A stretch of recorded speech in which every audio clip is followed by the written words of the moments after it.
Well, we've been looking forward to the start of the Scottish hydroelectric season for a long time, and on Saturday it finally came.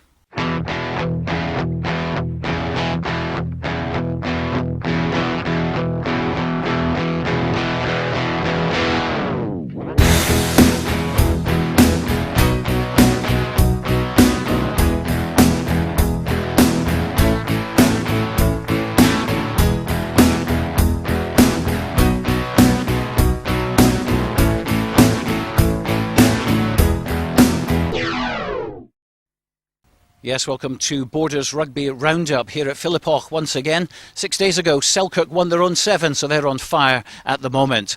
As far as the Border clubs are concerned, 7 of the 10 in the Premiership and National League went on the road this weekend. But let's begin at Philippoch. Selkirk, playing in the Premier 1 for the first time in over 13 years, took on 4th place Curry from last year. This is what happened from Grahame MacGregor.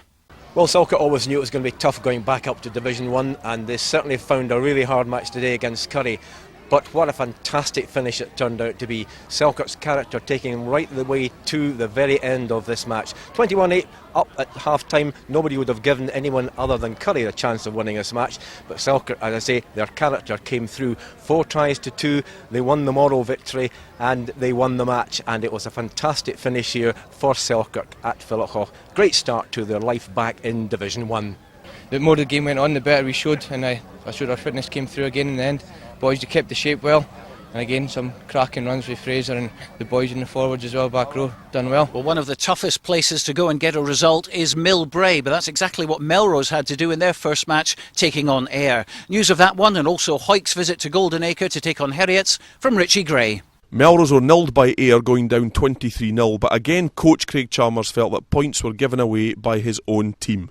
First half we gave away 2 very soft tries through our mistakes, nothing that Ayr created. Second half we created a lot of opportunities, just couldn't put any of them away, and it'll put a good step in next week, and just looking forward to getting back into it next week again. Hawick went down 22-18 at Goldenacre against Heriots, but scored 2 tries from Colin Murray and Rory Hutton, as well as 2 penalties and a conversion by Craig Nish, giving them a losing bonus point, which is certainly an improvement on last season's poor away form. Here's Hawick coach Jim Hay. Boys played very well, and can take a lot of credit for the game this afternoon. We can take a lot of pluses. A great spirit as always, and I suppose we've taken a point from an away fixture. And last year, one of our big failings were that we got very little when we were on the road. So hopefully, it's a sign of better things to come. Next week, Melrose are at home to West of Scotland. Hawick play Ayr at Mansfield Park, and Selkirk travel to take on Glasgow Hawks. Well, after the break, a look at Premiership 2 and the National Leagues involving the Borders clubs. On to Premier 2, and Kelso went down 39-20 to Aberdeen Grammar in their opener at Poynter Park. Here's Bruce Miller. A very poor opening day for Kelso, going down 39-20 at home against an Aberdeen Grammar side that we don't really know how good they are, because they were gifted the majority of their 6 tries by very poor Kelso tackling. Kelso did manage to get themselves on the score sheet. Stuart Laing scoring a good try before half-time after a quick tap penalty by Andrew Tate, and it was that man Andrew Tate that managed to get Kelso's second try with 15 minutes left, but that was far too little to get anywhere near Aberdeen Grammar, who were already away clearing 39 points, and it finished at Poynter Park 39-20 Aberdeen Grammar over Kelso. Gala visited Biggar and were the only Borders team to win away from home. The score was 27-8, and Laing Speirs saw this one. It took Gala 30 minutes to get into this game at Hartree Mill, but once they started getting the ball to their fast men, they were never really in any trouble at all. Gala overcame the loss of Martin Christie, prop forward, who was sent off shortly before the interval, but this brought the game alive, and in the second half Gala ran in some tries which were really rather spectacular. They got 2 tries from Fraser Thompson and 2 others from the wingers, Craig Robertson and Ross Livingston, and Andy McLean was kicking the goals. It was a good win for Gala, not an easy win. Early on they had to work, but once they got there, Biggar showed signs of immaturity and Gala took full advantage of it. It was a bonus point for Gala and a good start to their return to Division 2. Peebles were with a good chance of winning their game at Stewart's Melville until brothers Adam and Neil Clark were both red-carded. Despite tries from Duncan MacDonald and Neil Hogarth, a drop goal conversion and penalty from Dan Botwood, the sending off effectively killed the game. Peebles' director of rugby, Bob Hogarth, hit out at the sending off decisions. I certainly don't have a vendetta against referees. They're there to do a job, and we need referees. We probably need more referees in the game, and we've got to encourage them. But they're human as well, and they do on occasions make mistakes. And I think at this particular instance, the assistant referee, because it was his decision, it has made a mistake. But as I say, there is a procedure, and we will follow that procedure.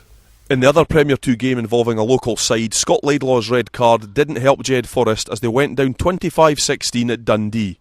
Their scorers were Donald Grieve and Robert Ferguson with tries and 2 penalties from Chris Laidlaw. Here's Jed coach Cliff Livingston. Probably didn't perform how we've been performing in the pre-season friendlies. So we didn't really start well, and Dundee were always on the front foot. Young Scott Laidlaw sent off after about 45 minutes, so that didn't help because kind of got back in the game a wee bit near the end. But it wasn't probably a great performance, but that's the first one on the board, so we'll just have to improve for that. Next week, Jed are at home to Biggar, Gala hosts Stewmel, Peebles welcome GHA to the Gites, and Kelso are away to Hamilton. In National League 1, Berwick and Langham both started their season with away defeats. Langham losing 25-7 at DL and Berwick going down at Dumfries 59 points to 7. There was better news for Hawick YM in National League 2. The newly promoted club won 15 points to 6. Here's Stuart McCulloch. Hawick YM kicked off the National 2 campaign in stunning style with a 15 points to 6 victory over Forrester. Great inspirational stuff from the skipper Dean McCracken. 5 penalties from him. He missed 2 also, but that didn't matter. The Hawick pack through the likes of Gary Douglas, Barry Finn and Barry Hill as well, and Ryan Halliday in the centre as well. Absolutely outstanding. They've got young boys through the backs with Lee Armstrong and also Scott McLeod. They're going to be a dominant force. National 2 teams, stand up and take notice. Finally, a mention for St Boswells, who beat Moray House 45-7 away from home in East League 2. Earlston won 28-6 at Walkerburn, and Gala YM lost 17-3 at Inverleith. Next week's National and East League fixtures are on your screen now. Well, before we go today, a look at veterans rugby, and Jim Renwick and Arthur Brown put their kit on once again down at Mansfield Park. It was Hawick and Gala, the Old Crocs match, and it was good to see that Jim Renwick has lost none of his silky skills that made him a superstar in the world of rugby. But it was Arthur Brown who kicked off proceedings, although that was as far as he was going to go on this occasion. Now, we had oxygen standing by, ambulances round the corner waiting for you, expecting to come into use after a couple of minutes. You lasted into the second half. What's going on? I did. I lasted longer than I thought. I don't know what it'll be like tomorrow morning. That's the problem. But it wasn't that hard a game. I mean, they're going hard, but there wasn't a lot of running in it. I wasn't doing a lot of running, put it that way. Couple of breaks you made there? A couple of breaks just to remember if you can see what to do, but it's no easy. It's no easy. Now, Arthur, of course, some great Gala Hawick memories from the past. Yeah, aye. Oh yes, I think the best one was at Netherdill when we beat them in the last. I think it was the last minute we beat Jim. Aye.